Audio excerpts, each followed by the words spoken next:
Doma Sports Talk Worldwide with some news from the world of boxing. So y'all know what time it is. You ain't in a rush to get concussed. Man, you know, the heavyweight contender Kubrat Pulev, the one about to fight your boy Anthony Joshua, he's in a little bit of trouble right now. He had a racist comment towards Anthony Joshua, I guess in some interview. He was saying his piece, and people ain't took it the right way. So there's a little issues going there. That's the kind of big news. But before I get into that news, I'll make sure it's clear. I view boxing. Everybody that come in here know that BTBG. That's what I call boxing. It's how I see it. Beat the black guy, and there's many examples of it, right? And it's to the point to where I end up boycotting more fights than I watch. I don't really. It's ridiculous. You can't support a lot of things that just keep happening. And I mean through the years, of course, too. But it's just getting to the point where everything's getting a little bit more blatant. So that's BTBG to me is just beat the black guy, and I got my fighters that I keep talking about, the Negro League fighters. You know, Louis the Real King Kong Ortiz, Guillermo Rigondeaux, Demetrius Andrade, Devin Haney, to a lesser extent, but there, Deontay Wilder, right? A Charlo, those kind of guys. But those top 4 or 5 guys, this were the Negro leagues. And that means to me that they just have been there for a while and they won't get the opportunity to become great.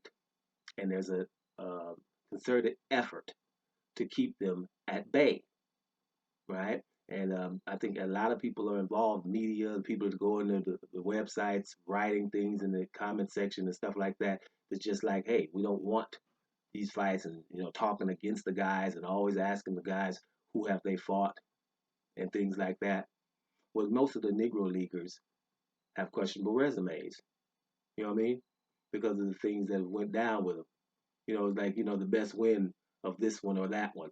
The resume is questionable, right? Questionable because stuff that went down, right? And most of the things that went down with these Negro League fighters, right, is are things where that would have been a bombshell in any other sport. Bombshell in any other sport, right? But they weren't. Just okay, we'll push it under the rug real quick. Let's talk Louis the Real King Kong Ortiz real quick, right? Josh was mandatory. Didn't get the shot there. Shenanigans. I'm just going to keep it short. Shenanigans there, but he had been the mandatory. Signed with Eddie Hearn trying to get the shot, never did, right? Things happened. Joshua fought Klitschko, but was still supposed to fight him. Just a quick version, right? It was the WBC. Wilder fought him, right? But then the WBC ordered a Dillian White, who has been talking the whole time, to fight him, right? Dillian White said, just no, just simply no, that ain't happening.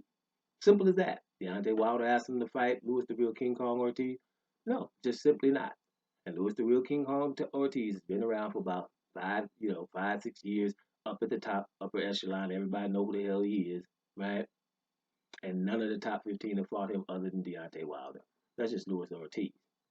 Guillermo Rigondeaux, right? Guillermo Rigondeaux. Let's not even get it twisted. Baddest dude out there, really, right? Blackballed after he beat Nonito Donaire, who was number 3, pound for pound. He beat Nonito Donaire up badly, and they blackballed him.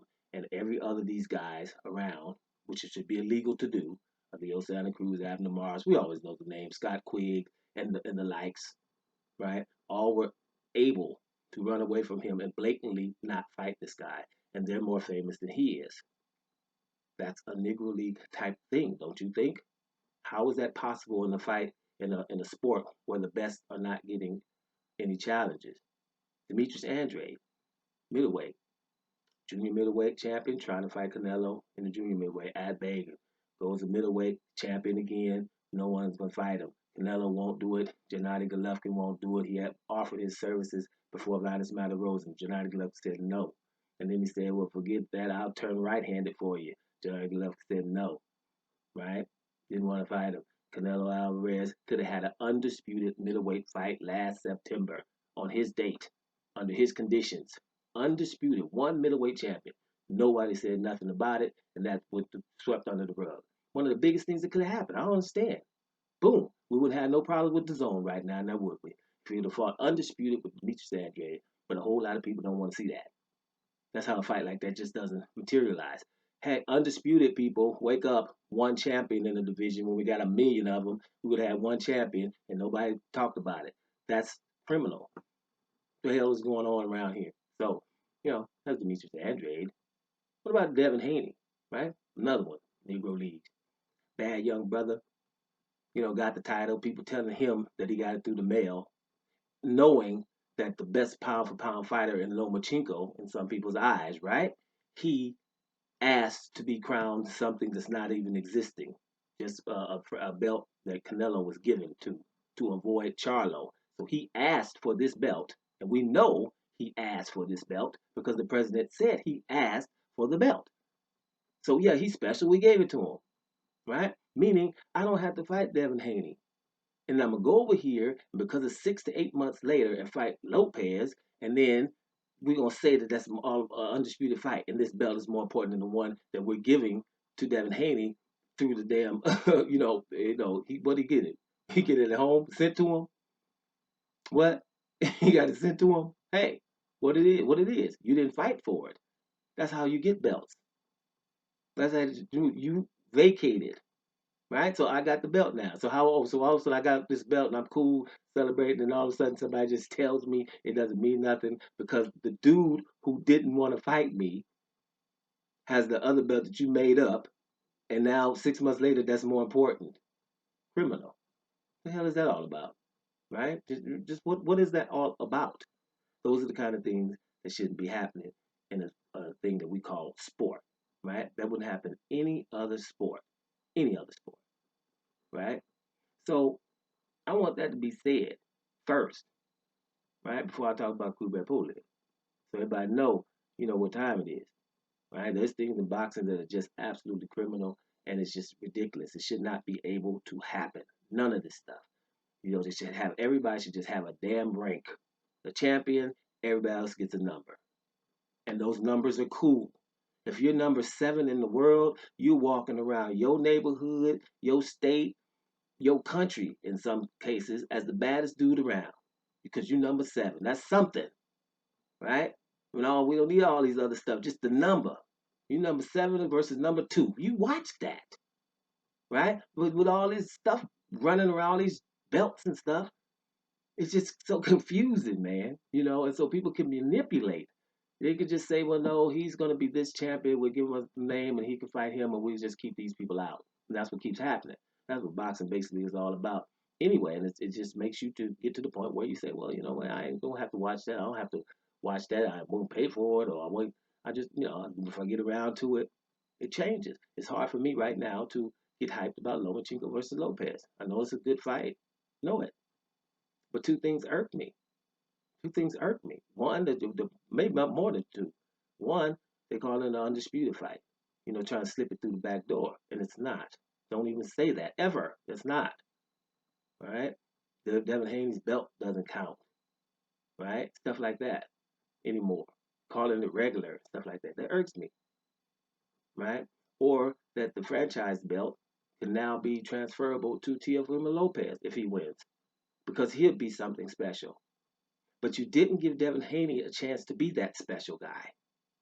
You understand? So now it's special now if we beat Lomachenko, right? So he doesn't get that opportunity. So Teofimo Lopez, he would have one significant win at that point, although Comey is one too, though. Don't get it twisted. So we have about two significant wins. One is more significant than the other. Then he would have two. But is that legacy now?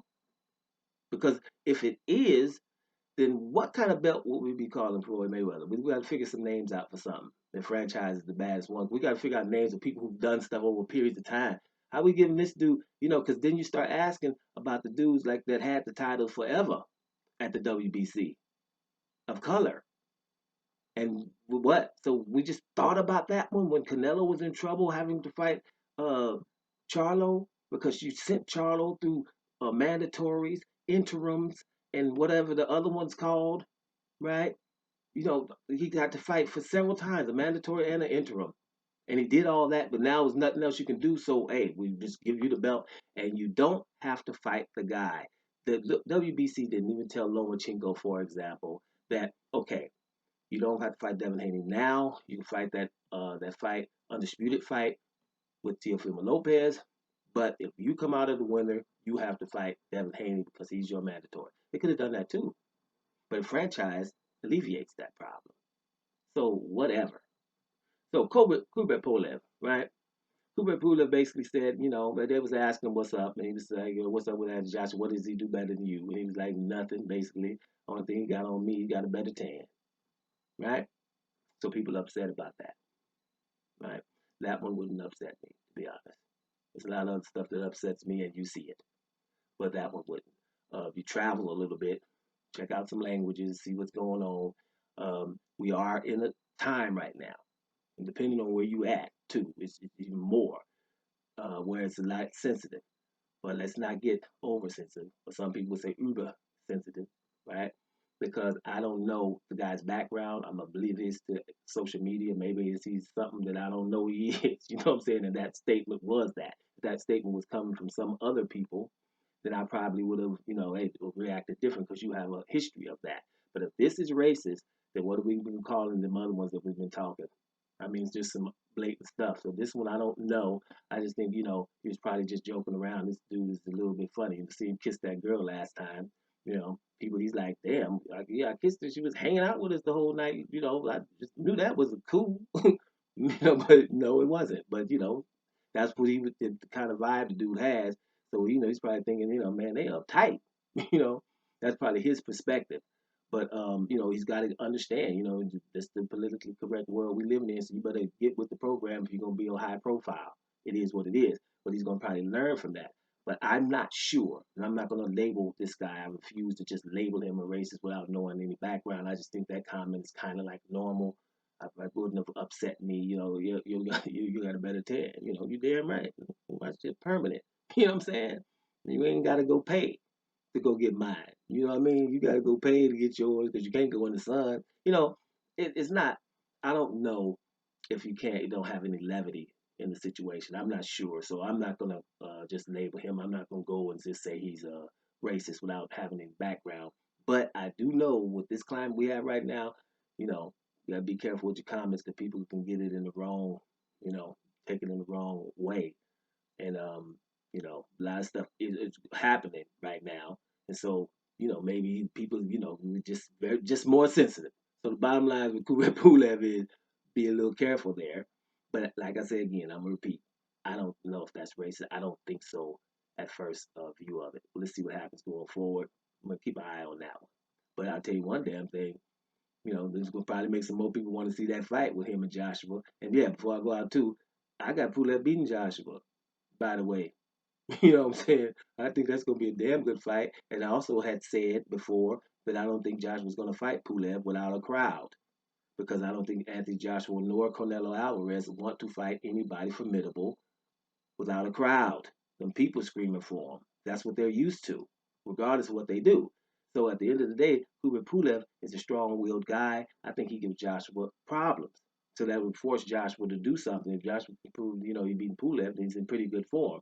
Because you're not going to beat Kubrat Pulev if you're not in pretty good form. So we'll see what happens going forward. I don't think the man's a racist until I hear otherwise. Doma Sports Talk worldwide. And I'm up out of here, y'all.